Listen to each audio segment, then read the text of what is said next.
So I did my capstone project on how frequent use of Instagram use affects relationship outcomes such as cheating and breakups. And I examined factors such as trust, intimacy, partner monitoring, and arguments caused by the use of Instagram. And it was predicted that frequent use of Instagram will lead to more arguments, feelings of less intimacy, and increased partner monitoring, which is just snooping on your partner's page. And it was found that time spent using Instagram really had no effect on arguments or partner monitoring or levels of intimacy. And my most important finding was that if you had higher levels of intimacy, you were less likely to snoop through your partner's Instagram page or direct message.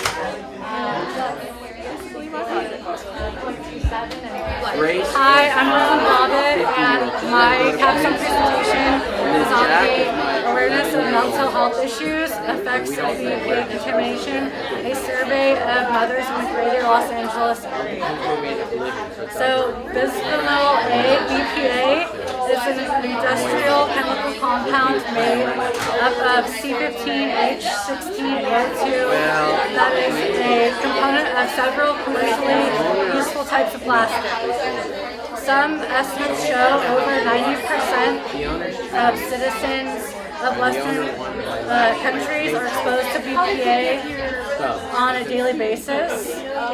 And although there is ample research onto the negative mental health issues stemming from BPA exposure, there is almost no research about public awareness of these issues. So my research question would be as follows: to what extent are mothers aware of the mental health issues associated with BPA exposure? And my hypothesis is as follows. It is hypothesized that 85% of mothers in the Los Angeles area are unaware of the mental health issues associated with BPA. And my method is that I had 33 mothers between the ages of 24 and 74 24 and 74 were the ages, and they participated in this study. The majority were 24 to 34 years of age, which was 33%, and 35 to 44 years of age, which was 24%. And 63.6% were Caucasian, and 15.2% were Hispanic, and 6.1% were African American, and 3% were Asian. 9.1% were reported to be other. 45.5% have a college degree. 51.5% have a high school diploma. And I recruited the participants from the greater Los Angeles area, specifically in the South Bay, and it was in Torrance, Long Beach, and Palos Verdes. And I recruited them from various grocery stores in those areas. And a survey was administered to measure the extent to which moms buy plastic bottles for their children, and with a scale of 0 to 2, 0 meaning never and 2 meaning often. And I also measured the awareness of BPA with 3 items on a scale of 0 to 3, 0 equaling not familiar at all, and 3 equaling strongly familiar. And also a question included being aware of the health effects related to BPA, and qualitative responses regarding long-term side effects of prolonged exposure to BPA. And my results extended to which moms bought plastic bottles, never equaling 12.1%, sometimes equaling 30.3%, often equaling 54.5%, which was very high. And the results also included a mean BPA awareness score of 1.27 and a standard deviation of 0.91. A total of 60.6% of participants reported that they either were not familiar at all, and 21.2% were not sure, with 39.4% about the health effects related to BPA. And the results also included a positive relationship between income and mean BPA awareness score, R30 equals 0.45, and a p-value of 0.01.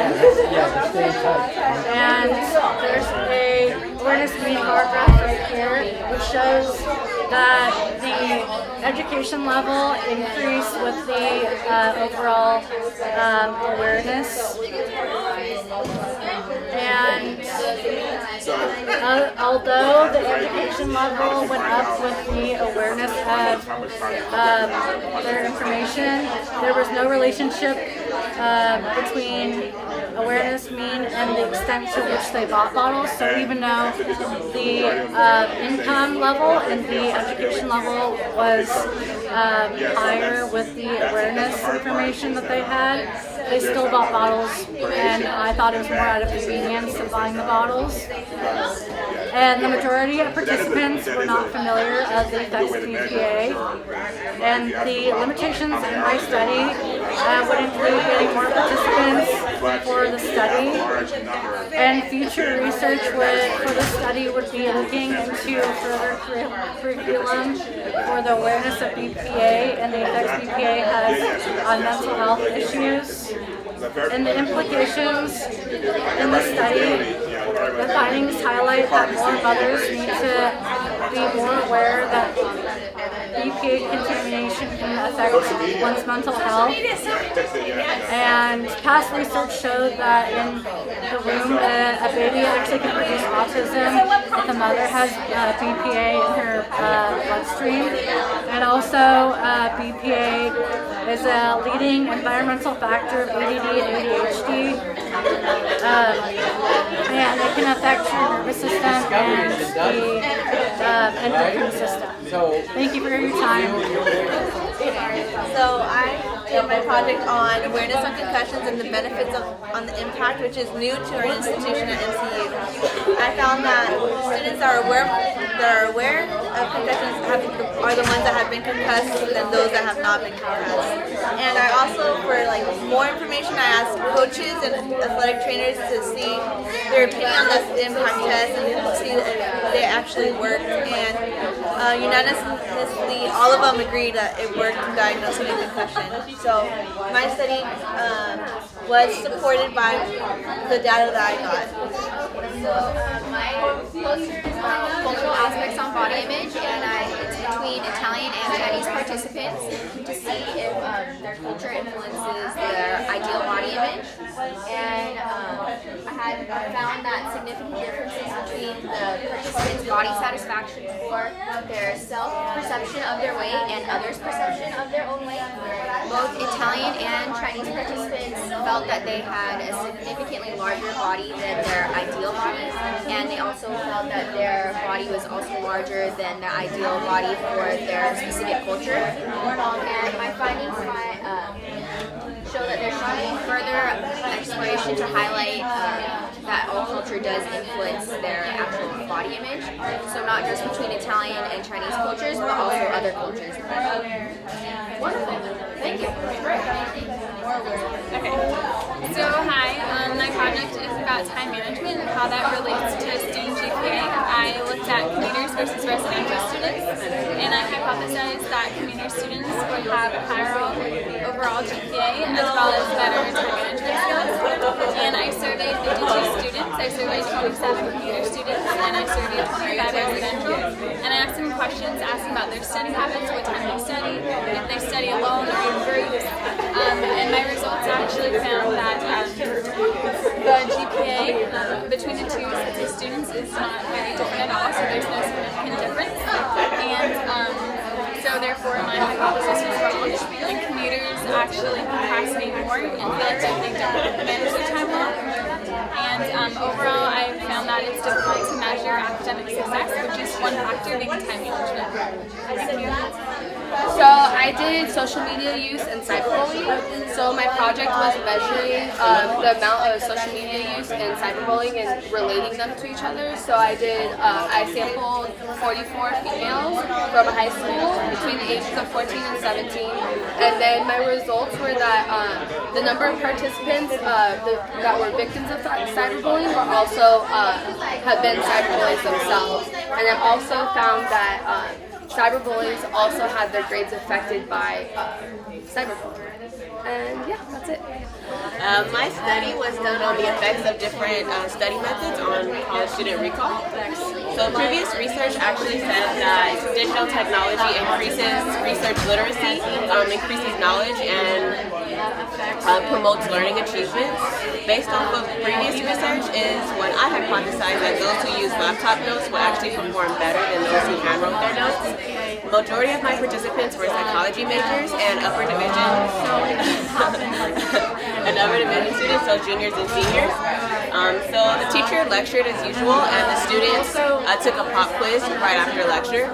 After that pop quiz is when they were told that they were participating in a capstone project, and they were given the option whether or not they wanted to continue. And that's when they were given a 20-question survey that basically asked about their opinion of which study method they used for that day. So I found that those who handwrote their notes performed significantly higher than those who used laptop notes or took notes on their laptop. Also, they found those who handwrote their notes found the notes the quiz less stressful. They were more satisfied with their grade, and they found easier to follow along to lecture. But those who used the laptop actually found their notes more helpful. So my hypothesis was not supported because those who handwrote their notes performed better than those who took their notes on a laptop. And it's suggested from previous research that we get participants from like a wider or a bigger university amongst like other subjects than just psychology majors, because it's really hard to generalize based off of psychology classes. So it's recommended that teachers encourage students to handwrite their notes because it leads to higher test scores.